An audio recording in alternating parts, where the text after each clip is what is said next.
आज हम सुनेंगे कौन थे लाफिंग बुद्धा। लाफिंग बुद्धा की कहानी। लाफिंग बुद्धा कौन थे और वे सौभाग्य के प्रतीक कैसे बने। लाफिंग बुद्धा की कहानी एक प्रेरणादायक कहानी है। लाफिंग बुद्धा खोतेई, जिसे पुताई या बुडाई के नाम से भी जाना जाता है, एक वास्तविक व्यक्ति थे जिनकी कहानी हमें याद दिलाती है कि हम अपने दैनिक जीवन की समस्याओं से दूर न हों और खुश रहें और खुशियां फैलाएं।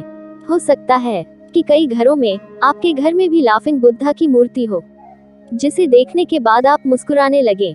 लाफिंग बुद्धा कई तरह के आकार और पोज में आते हैं और हम उन्हें गुड लक के रूप में अपने घरों में रखते हैं।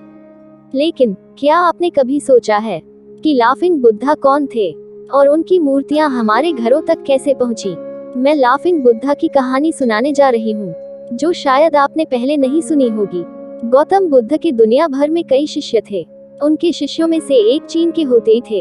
ऐसा कहा जाता है कि जब होतेई को ज्ञान प्राप्त हुआ तो उन्होंने जोर से हंसना शुरू कर दिया और दूसरों को हंसाना उनके जीवन का उद्देश्य बन गया। होतेई ने लोगों के बीच खुशी फैलाना शुरू कर दिया। अपने गांव में भ्रमण पर जाते थे और बच्चों में खिलौने और मिठाइयां बांटते थे। ऐसा कहा जाता है कि सांता क्लॉस की तरह वह एक बहुत बड़ा थैला ले जाते थे, जो हमेशा खिलौनों और मिठाइयों से भरा रहता था। जहां भी वह जाता था, वे लोगों को हंसाते थे और इसलिए उन्हें चीन और जापान में लाफिंग बुद्धा के नाम से जाना जाने लगा।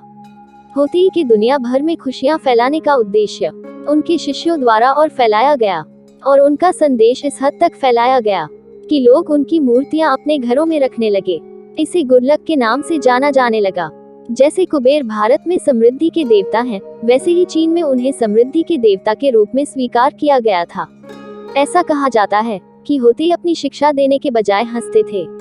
उनके मार्गदर्शन में लोगों ने जीवन की समस्याओं को भूलने की कला सीखी और हंसना और खुश रहना, हंसी और खुशी फैलाना उनका ध्यान और उनका अंतिम उद्देश्य था। वह कहते थे कि सारी प्रकृति हंस रही है, लेकिन लोग रो रहे हैं अपनी समस्याओं में फंसकर। होतेई ने उन्हें सिखाया कि हंसी बिना किसी कारण के भी आ सकती है और यह आंतरिक शांति की कुंजी है। दोस्तों, अब आप जानते हैं कि लाफिंग बुद्धा कौन थे और क्या थे जीवन में उनके अंतिम उद्देश्य। अब आप यह भी समझ गए होंगे कि हर बार समस्याओं के बारे में सोचने से हमें मदद नहीं मिलती है, तो क्यों न जीवन के प्रति अपना दृष्टिकोण बदलें और मुस्कान और खुशी फैलाना हमारा उद्देश्य हो, ताकि मुस्कान हमारे चारों ओर हर जगह हो और हम जीवन में वास्तविक खुशी का अनुभव करने में सक्षम हों।